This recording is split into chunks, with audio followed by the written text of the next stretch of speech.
Good morning sa lahat. Mabilis ang layout and design ng ating prayers for the GC guys. Using cellphone tayo, docs apps, and slides apps ang ating ginagamit na pang design. Dito muna tayo sa ating docs apps. Basahin ko lang sa inyo. 05 December 2024. Ang ating font is Comic Sans MS. Size 14 text color ay yellow. Highlight color is neon blue. Naka-bold, naka-italic po yan. So, X na natin yung ating format menu. From Family GC. Yung mga gustong sumali sa Family GC guys, pakicontact yung aming founder, Harry B. De La Cruz, or yung mga admins. Co-founder Muti, admins Roger Pakatang, Aileen Samurin, Aiki Akma, Sarah Golinga, Nanay Elsa Samarika, at inyong lingkod, Ralph Lion, Pag-Vlogs. Pakisubscribe na rin sa kanilang mga YouTube channel. And then yung gustong magpa-member sa Family GC, yung gusto makipagdikitan guys, i-add nyo lang dyan and then i-confirm na yan ng mga admins. Suportahan po dyan. Yung mga hindi pa monetize, pwede kayong sumali sa mga GC guys kasi nandoon yung mga suportahan dyan. Oops. Na-scroll up ko. Okay, dito tayo sa prayer ni Ralph Lion Pag-Vlogs. Kinuha lang din yan sa Google and then konting edit lang guys. Meron na tayong pang prayer sa ating GC. And then, dagdagan nyo na lang ng pansarili yung prayers para kayo na mismo humingi kay Father God. Ako, lagi kong sinasabi, good health lang talaga. Pagalingin nyo rin po ng lubusan yung sinining ko, Donalyn, para po gumaling na po siya ng host ng todo.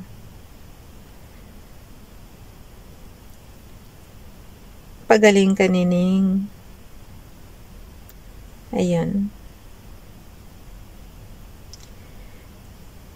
Alam nyo kasi guys, yung health natin, hindi mo masabi eh.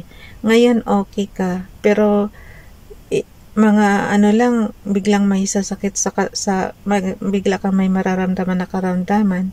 So, talaga, hindi mo talaga masabi yung kalusugan, kaya yan lang ang lagi nating hinihiling kay Father God na good health lang tayo parati, fit to work, para may income tayo. Yun. Lahat ng may sakit, gumaling na.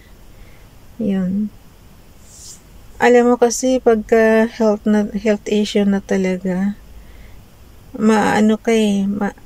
maraming nai-stress na sila sa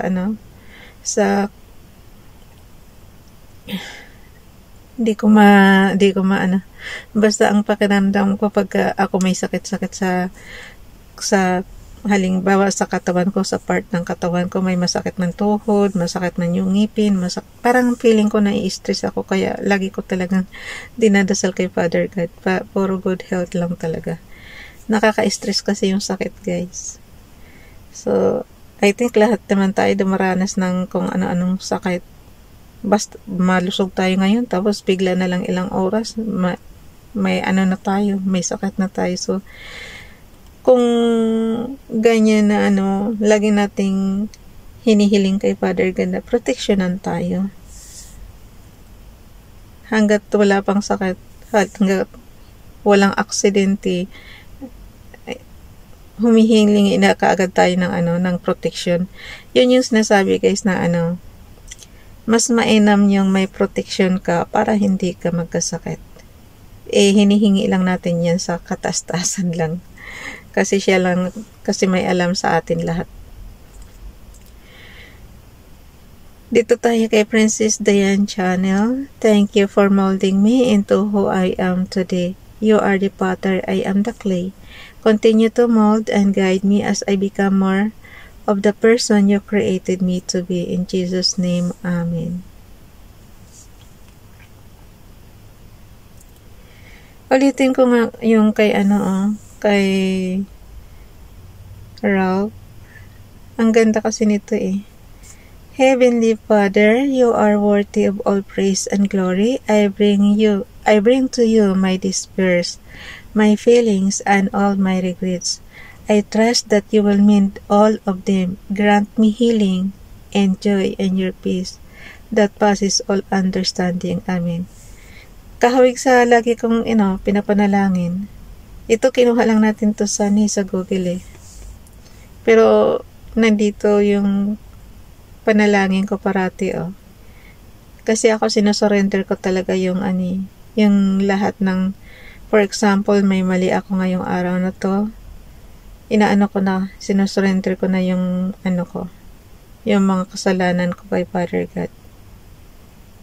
Tapos yung grant me healing, hindi lang para sa akin, kundi pang kalahatan yung prayer ko na gumaling na lahat sa mga sakit nila.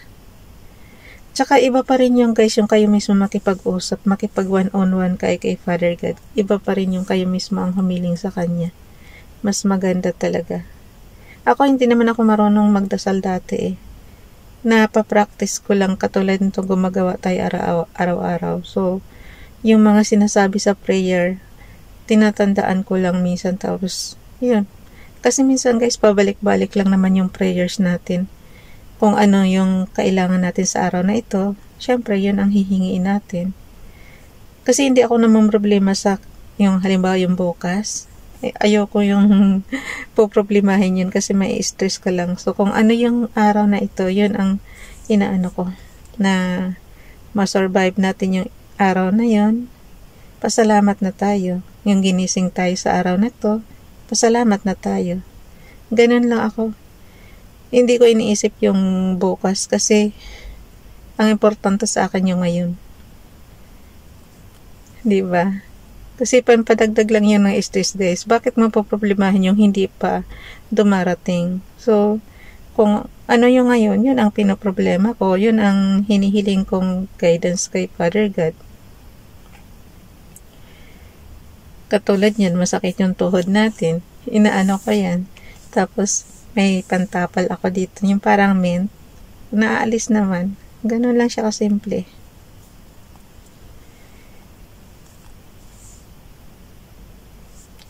Sabi ko nga, dasal lang lagi eh. So, edit slide. Nandito na ako sa slides up sa kahit daldal ako ng daldal dyan sa camera. Yung kamay ko nagagawa na rito. So, nandito na ako sa slides up. Basahin ko naman sa inyo yung repost prayers. Yung last year ito, guys. So, basahin natin yung repost prayers. Every day is a blessing when we appreciate our life. Kasasabi ko lang. Today is a good day. Good morning. Okay, tama guys. Mayroon ka agad siyang Kasasabi ko lang sa inyo, di ba? Nung nandoon tayo sa Docs Apps, yung grant me healing. Dito naman sa kanya, every day is a blessing when we appreciate our life. Today is a good day. Good morning. Dito naman tayo kay FB Esperanza Tentero Gutierrez. Paki-follow sa kanyang Facebook account. Good morning. May the glory of our Savior strengthen you, and may His grace shine upon you today and all days to follow. Have a blessed Tuesday nakalagay sa kanya. Wednesday na po tayo. Yung 5 last year is Tuesday. Siyempre expect na natin na hindi magkakapareho ang araw guys. Kasi nga, last year nga ito. So, hayaan mo na. As is na yan. Hindi ko na yan babaguhin yung araw. Okay, 05 December 2023 from Family Jesus. Kay Ralph Lion Pag-Vlogs, yung kanyang Hebrews last year. Tehillim, Psalms chapter 86 verse 5. For thou, Adonai, art tub, and ready to forgive, and plenteous in jest unto all them that call upon thee. Lagi ko sinasabi na na lang yung ating national language ba na pangkalahatan all over the world. Sabi ko, Hebrews na lang sana para matutunan natin yung yung writings nila, tsaka yung nila, yung mga wordings nila. Kailan kasi, di ba, English nga yung pangkalahatan sa all over the world na yun ang ginawang language para magkaintindihan yung buong mundo. Pero para sa akin, i-recommend ko itong Hebrews. Pati yung writings nila, guys. Parang tingin ko ang hirap-hirap. Ang hirap-hirap isulat. Kasi 'di ba ang English is alphabet lang. So madali. Ito parang tingnan mo naman. Dito naman tayo kay Princess Diane Channel. For thou, Lord, wilt bless the righteous with favor, wilt thou compass him as with a shield. Psalms chapter 5 verse 12. Ang ano naman kasi kahit anong version, kahit anong language ang Bible nyo, ano lang yan guys, ini-interpret lang yan sa ibang lingwahe. So, kung hindi nyo maintindihan itong Hebrews, tingnan nyo sa Bible nyo, ayon sa inyong lingwaheng naiintindihan. So, dito naman tayo sa ating, dalhin na natin sa ating, stories.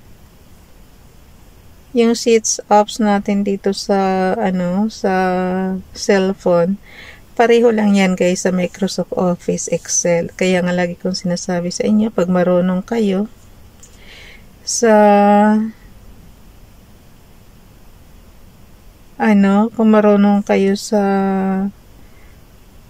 Microsoft Excel na Microsoft Office Excel dyan sa computer, i-apply nyo lang dito sa cellphone.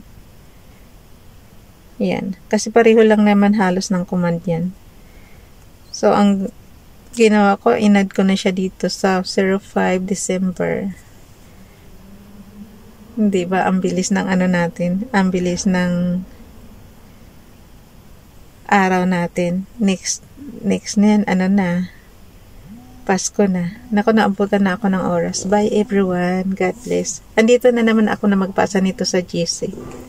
Bye everyone. God bless.